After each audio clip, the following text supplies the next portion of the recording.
All right, we're rounding out some of our percent problems. We're getting ready for Algebra 1. Is this a problem for you? I would love to hear from you. So let me know in the comments if you can't stand these types of problems.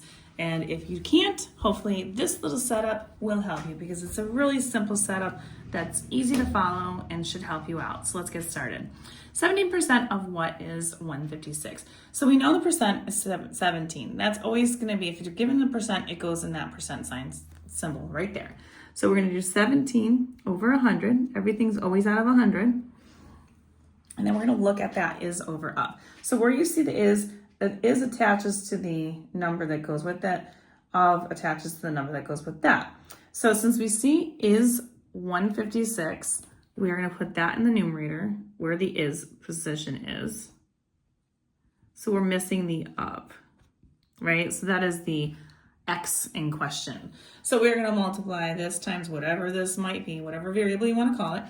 We're going to multiply this by this, and then we divide. So it's going to be 17 times X, because we don't know what that is. So we're going to do 17X. I just use X. You can use whatever you want. 156 times 100 should be a pretty easy calculation. 15,600. You should be able to do that simply in your head. But now I do have to do the division, which is not going to be that easy. So divide 17 on both sides. We want to make sure that we get the numerator, or sorry, not the numerator, the coefficient in front of X out of there.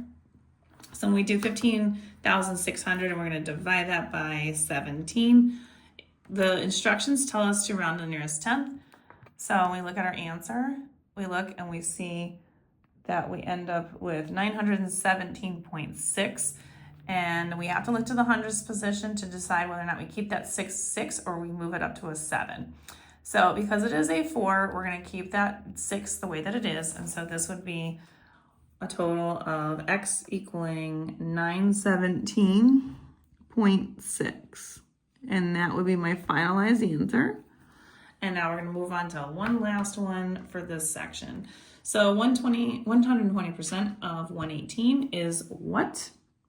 So again, we have the percent. It's obviously over 100%, which means that it's going to be more than whatever we started with.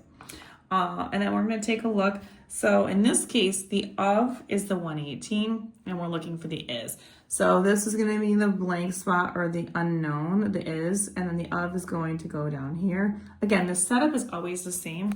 Always use this setup right here. These will help you with that moving forward. We're going to do the multiplication across this way, set them equal, and then divide. 100 times X is just 100X. And then we have to do the 120 times the 118. And you're going to get 14,160. And then we do the division of 100.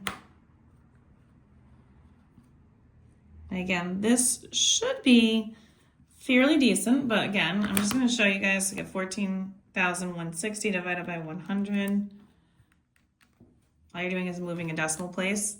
Now this one's a terminating decimal. It comes out nice and easy. It's 141.6. You don't need to do any rounding with this because it asks you to get to the nearest tenth. And since the answer is to the nearest tenth, we are good to go.